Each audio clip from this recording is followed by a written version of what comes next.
तो first is first normal form. तो first normal form मेरा कहता है कि अगर किसी भी एट्रीब्यूट में दो वैल्यूज आ रही हैं तो मैं उनको नहीं रखूंगा, मैं केवल एटॉमिक वैल्यूज को रखूंगा। इसका मतलब क्या है? इसका मतलब है अगर मेरे पास में कोई कंपोजिट एट्रीब्यूट है या फिर मेरा मल्टी वैल्यू एट्रीब्यूट है तो उसको मैं अलग कर दूंगा। This is what first normal form says. ठीक है, तो देखो क्या प्रॉब्लम है। लेट से मेरे पास में यहाँ पे एक कॉलेज है, कॉलेज में प्रोफेसर है।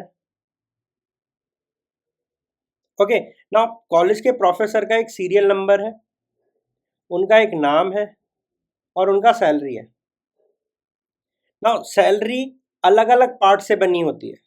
तो बेसिक लेट से 10K है, उसमें टीए मेरा 2K लग रहा है, मेरा डीए 3K लग रहा है, मेरा एचआरए कुछ लग रहा है, ठीक है 3K लग रहा है।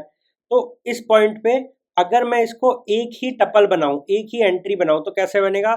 First is the serial number for that particular professor, name of the professor is a और XYZ वॉट एवर, एंड उनकी जो सैलरी है वो यहाँ पे देखो कैसे लिखी जाएगी, 10K 2K 3K and 3K।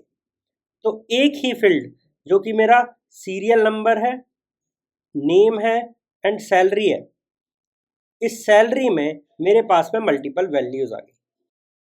तो देखो क्या करेंगे, ऐसे पॉइंट पे इस सैलरी को मैं डिस्ट्रीब्यूट कर दूंगा तो मेरा जो नया रिलेशन बनेगा that will be much greater. तो पहला हो गया सीरियल नंबर, दूसरा हो गया नेम, देन मेरा बेसिक सैलरी होगा, देन मेरा टीए होगा, मेरा डीए होगा एंड मेरा HRA होगा। तो यहाँ पे मेरे फील्ड्स इंक्रीज हो गए, यहाँ पर मेरे क्या हुए, फील्ड्स इंक्रीज हो गए। और यहाँ पे अब मैं लिखूंगा 1A 10K 2K 3K and 3K। देखो यहाँ पे हर एक फील्ड में एक एक ही वैल्यू है। तो मैं कहूँगा कि ये पर्टिकुलर जो मेरा रिलेशन है वो फर्स्ट नॉर्मल फॉर्म को फॉलो करता है। तो फर्स्ट नॉर्मल फॉर्म को फॉलो करने के लिए मेरे पास में अननॉर्मलाइज फॉर्म से और अननॉर्मलाइज रिलेशनशिप से अगर मैं मल्टी वैल्यू और कंपोजिट एट्रीब्यूट्स को रिमूव कर देता हूं तो मेरा 1NF बन जाता है। तो यहां पे मैं लिखूंगा अननॉर्मलाइज्ड रिलेशन माइनस, इसमें से मैं क्या हटा रहा हूं, multi value attributes and composite attributes. इन दोनों को अगर मैं हटा दूं तो मेरा क्या बनेगा, 1NF फर्स्ट नॉर्मलाइज्ड फॉर्म बनेगी। और ये आपको पता होना चाहिए, काफी इंपॉर्टेंट है कंपटीशन पॉइंट ऑफ व्यू से।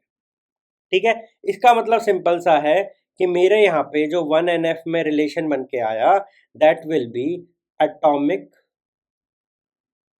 Nature for all attributes.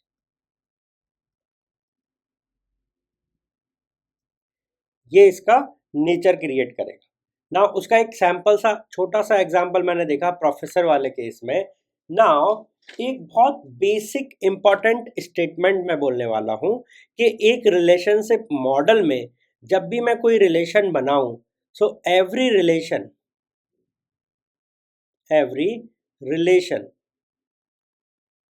In relationship model must be in 1NF। ये बहुत इंपॉर्टेंट है, जब भी मैं कोई रिलेशन बनाऊं तो वो 1NF में होना चाहिए।